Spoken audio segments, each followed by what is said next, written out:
Hello, hello, hello. You're tuning into another episode of The Wunderkind Show. Today's second topic, Todd Monken speaks on the offense.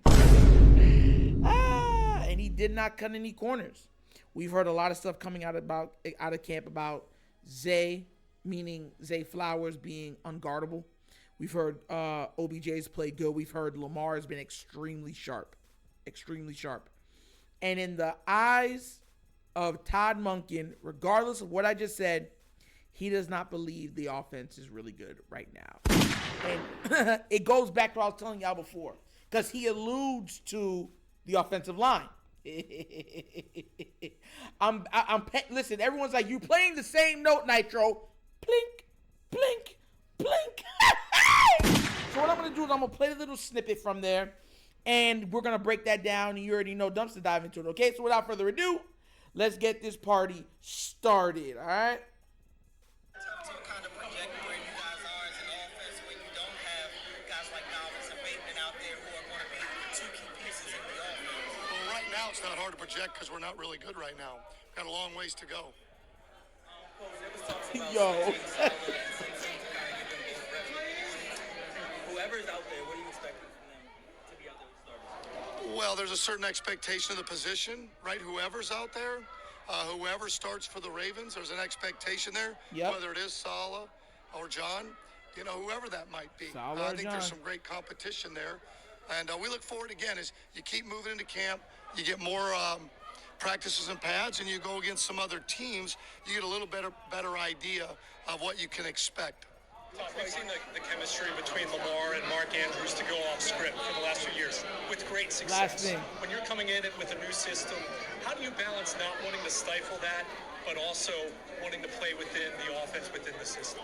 Great question. You don't want to take away creativity, a great chemistry that players have, but we've got to continue to improve Check down. all of our quarterbacks' ability to check the ball down, to get it to outlets, running backs, getting them more involved.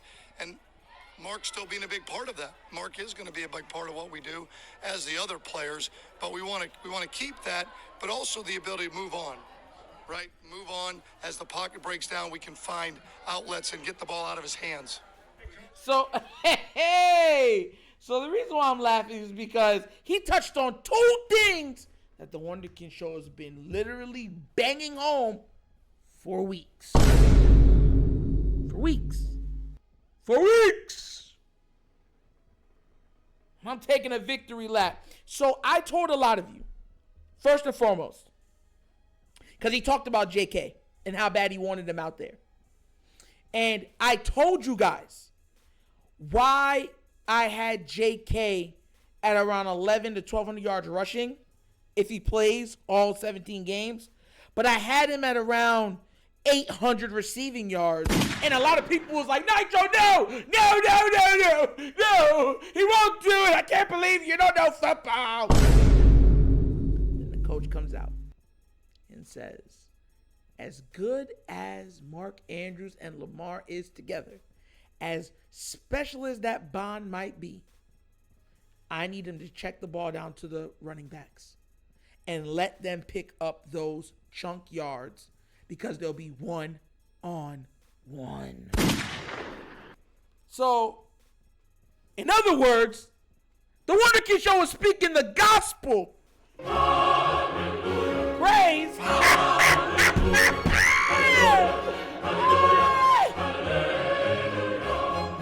You know I got to take a victory lap. That's number one.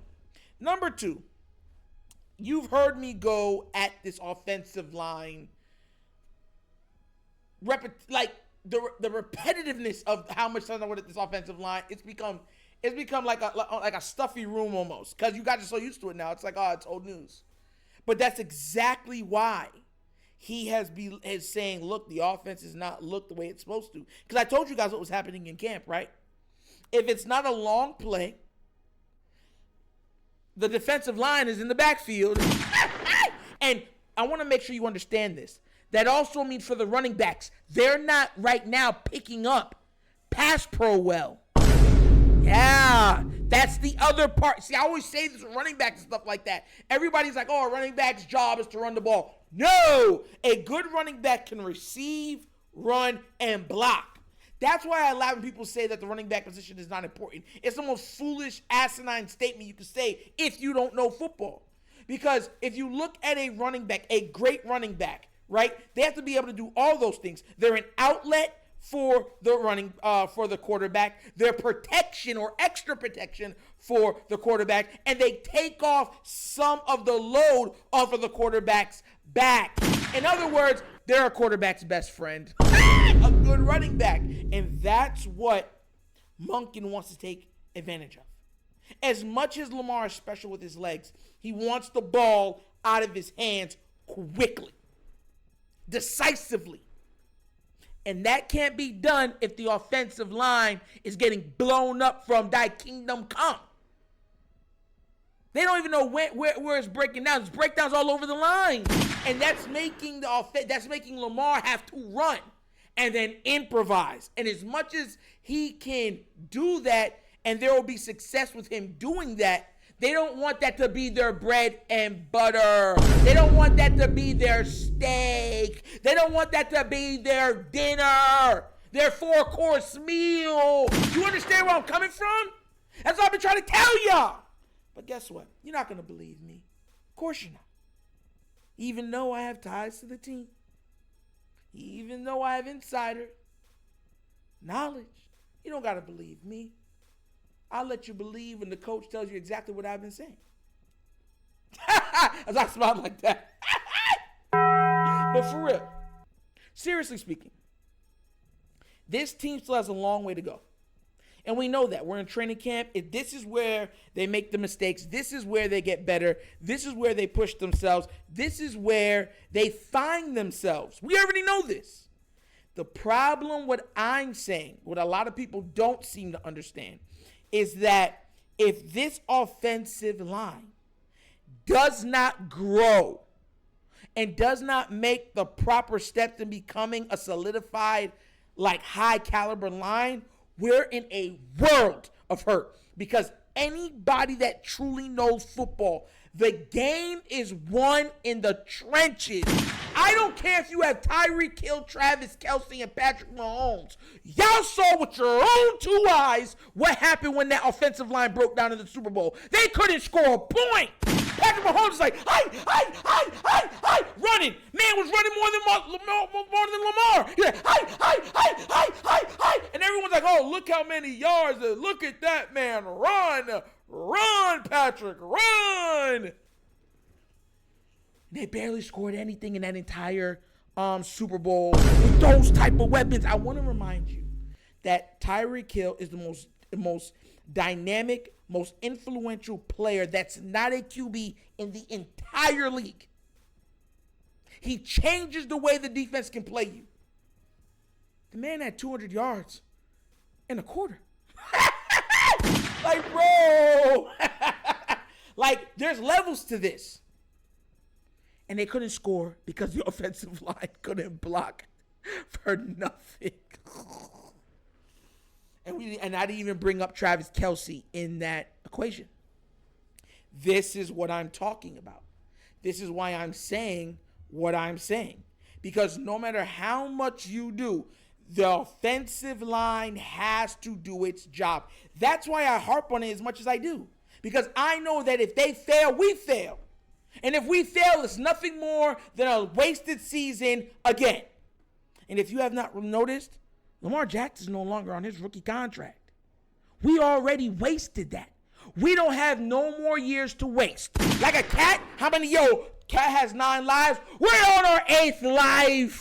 Y'all watch the new Puss in Boots? How the new Puss in Boots? When he was like, I don't want to be Puss in Boots no more. I have no more of these lives. I can't be jumping into a cannon and going boom and boom and boom because I have no more lives to give. That's how the Ravens are. We don't have no more time to waste because we've wasted a lot of it.